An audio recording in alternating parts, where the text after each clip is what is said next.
Ebya David Lutalo bikyayongedde okuba nga birandaga oluvannyuma lw'okuba nga nti akayimba kayimbidde emyaka egiweze nga 7 ku 8 emabega, ate olunaku lwaleero kazadde ate ebyaleetera amakaayi mu nsi, ebyazaalira amakaayi mu nsiko. So mu Uganda n'ebweru w'eggwanga twogera ku David Lutalo, omuyimbi ow'amaanyi nakinku, atuyimbidde ennyimba eziwerako zikapaapaala, eŋŋumba nnyingi, Naalongo, akabisi kandagala mpitirivu. So yabadde ate ku kivulo ekimu yabadde mu extra concert ze, n'ategeeza okuba waliwo akayimba nti kigasa ky'okwesosola bannayuganda nga ate tuli bamu.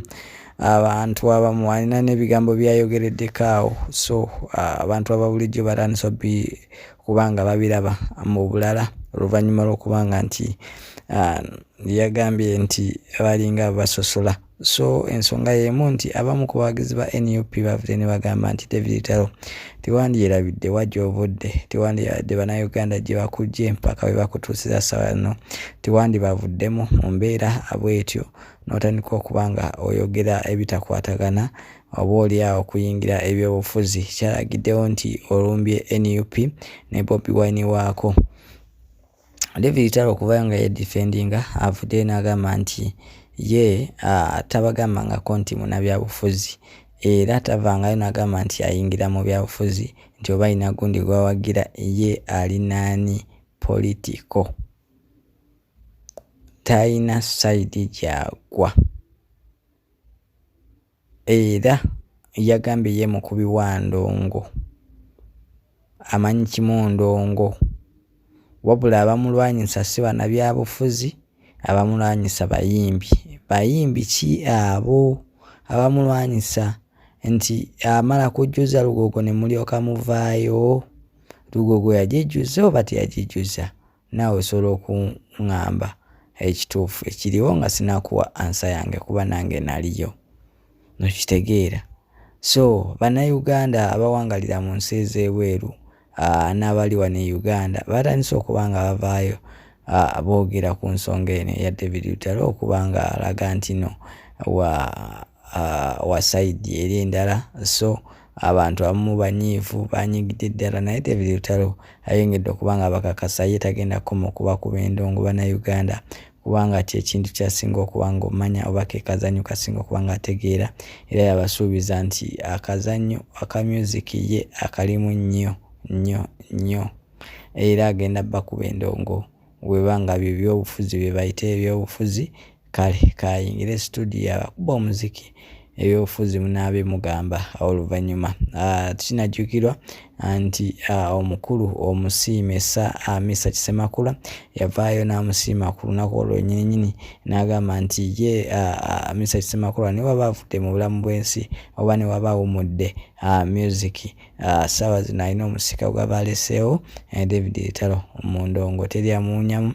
So kati alina omwana gw'aba aleseewo, baba alina omuyimbi gwagunuuminze okuba nga ate abasabulira ddala bannayuganda endongo. So mbadde nsaba mumpeero like, mu commentinge, mu sharinge, ate musobola okuba nga mu commentinga tusobola okuba nga tugenda mu maaso. Abatusaba mu ssente babayita Bassenga Mabirizi Abo Products abasangibwawe Kaleere ku 2.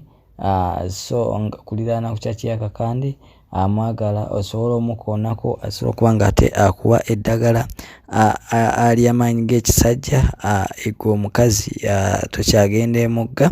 Of course ensonga ezo azikolako, olina ekisiraani ensonga ezo azikolako.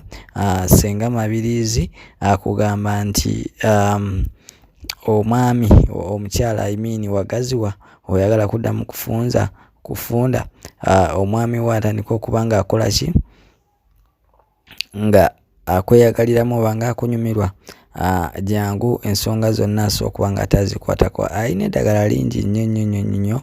So wandibadde omwekwata ensonga zino asobola okuba nga ate olina boyfriend takutegeera bulungi, jangu omwana muwala asobola nga kuba nga azikolako.